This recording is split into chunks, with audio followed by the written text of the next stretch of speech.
دا سجده تلاوت على الفور ده على التراخي ده ډېره خوندوره خبر ده.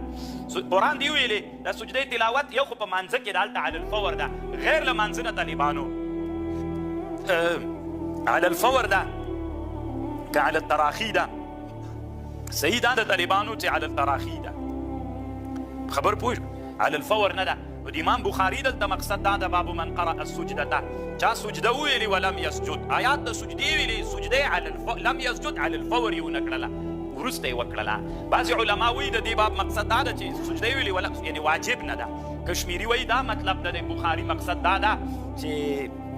طالبانو ورونو تاسې د یو ټکي د فکر وي امام بخاري رحمه الله ارڅ چونکې غټ سړی د هر څوک غواړي چې رایې د موږ د اجتهاد سره برابر وي. شافعیان وایي یا دا نور علما چې څوک سجده واجبه نه بلي هغوی وایي د دې مقصد داسې د باب من قرأ السجده ولم یسجد وي نه کړي نو خو واجبه خو نه ده که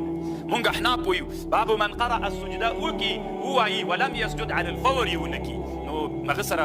ټکر رانغی د وجوب خبره هم راغله خو ولې ونه کړه موږ یې على الفور یې ونه کړه على